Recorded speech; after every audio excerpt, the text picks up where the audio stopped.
My name is Ashley Swindoll, and I will be doing my presentation today over mixed age grouping in the child care classroom.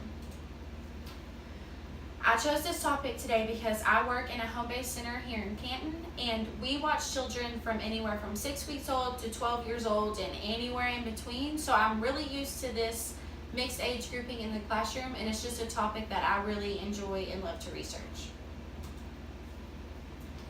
And some people may not even know what mixed age grouping is. So by definition, mixed age grouping is the practice of placing children who are at least 1 year apart in the same classroom group.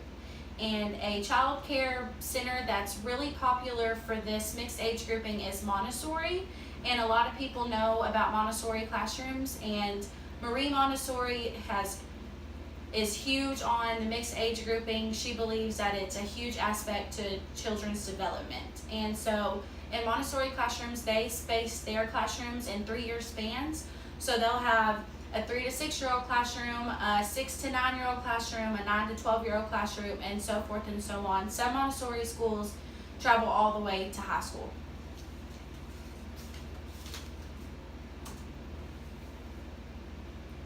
And some people wonder why mixed age grouping. And so some benefits are children are not labeled by their ability. And so with multi-age children, teachers aren't able to compare the children to one another. They're focusing on each child as an individual, and so that really helps them in their development and in life in general.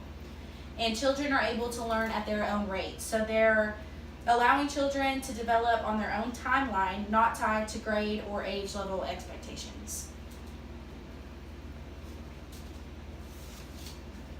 Some more benefits of mixed age grouping is children are able to be mentors in the classroom. So an older child, maybe say 5-year-olds, can help a 2-year-old put a puzzle together, or a 3-year-old can help an 18-year-old push a wagon outside.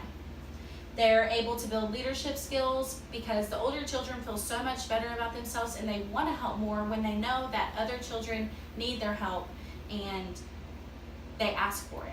And they're exposed to positive models for behavior and social skills. So the younger children are watching these older children, and they're just looking up to them like they're their heroes, and they're always surrounded by each other, and so it's really good for them.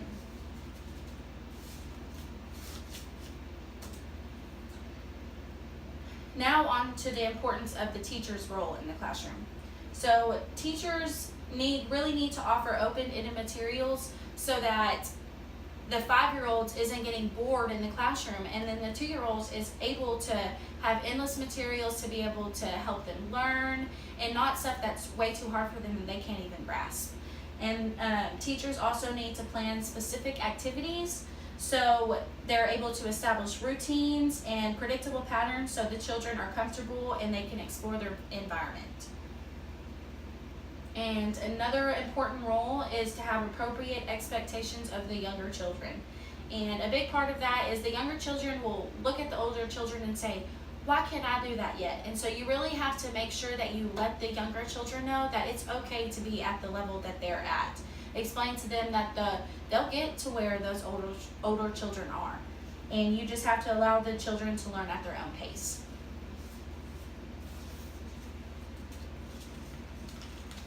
So now on to the class activity.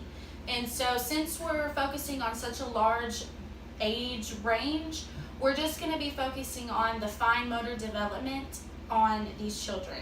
And so all you'll need is 4 pieces of paper, a pair of scissors, and a Sharpie, okay?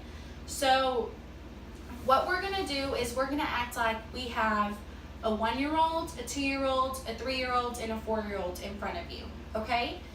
And we're going to practice on our fine motor development, on tearing paper and then cutting paper as they get old enough to be able to handle scissors. And so with the 1-year-old, you're not going to want to hand them a pair of scissors and just let them go crazy. So what you'll want to introduce them to is tearing the paper, and that helps build their fine motor skills so they'll be able to pick up these scissors when they're ready. So they'll just start tearing, and we're just going to act like we're a 1-year-old for a second, okay? So just tear your paper up, and the teacher can help the infant and just talk them through it and say, tearing the paper, okay? So this is really building their pincer grasp and all their fine motor skills as well. Okay, so now on to the 2-year-old. So with the 2-year-olds, ideally you'll want a smoother pair of scissors. We didn't have any here, so you'll want like a pair of Play-Doh scissors, let's say. Okay, they're not gonna be able to poke themselves, and they're not gonna be able to hurt their friends. So what the 2-year-old's gonna do, since they haven't fully developed their fine motor skills, they're just really just gonna snip the paper. So we're just gonna snip the paper at the end.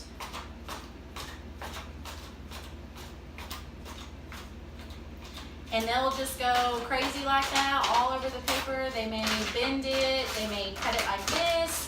Just allow them to do whatever they want. And so that's really how far the 2-year-olds is gonna go, okay? And so with the 3-year-olds, you may wanna give them like a smaller pair of scissors. See, these are smaller than these are, but maybe still a little softer edge at the end, okay? So with the 3-year-olds, as their motor skills develop, they're actually going to be able to follow through and cut across all the way to the end of the paper. So it's not going to be in any crazy line. They're just going to be able to cut through, and they're just going to say, oh my gosh, I'm so excited. I got this off, and I have 2 pieces now, and how many pieces can I get? Okay, so they'll just keep cutting, and so on and so forth. And then with the 4-year-old, to give them a little bit more challenge, the teacher can get a Sharpie and on the back side or on the paper draw some lines, some zigzags. You can even draw some circles, but today we're just going to do a straight line and then a zigzag, okay? And then with the 4-year-old, you can probably introduce them to a larger pair of scissors, maybe a little pointier ends, because they know kind of what they're doing at that age. Not everything, but you know. So as a 4-year-old, they're going to be able to follow the line, and they're going to be very focused and very concentrated on their piece of paper.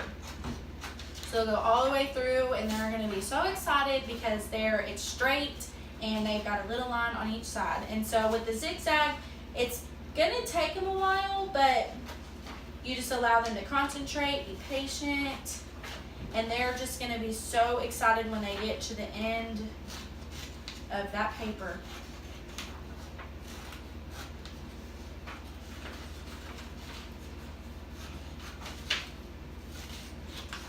There we go. So basically why we're doing this activity is to show you that, yes, you can have a 1, 2, 3, and 4-year-old sitting in front of you and still give them the same lesson on cutting and tearing for their fine motor development. It doesn't have to be all 4-year-olds. And the 1-year-old's going to learn from the 2-year-old. The 2-year-old's going to be so excited to watch their 3-year-old friend cut all the way through, and they're going to say, I cannot wait until I can cut my paper all the way through. And the 4-year-olds maybe can help the 1-year-old tear the paper. It's just, there's endless opportunities when you have a multi-age group sitting in front of you. So my conclusion is mixed age grouping is not the common practice. So some people are hesitant to it, and it's completely different. There's no set schedule, and it's hard to adapt. But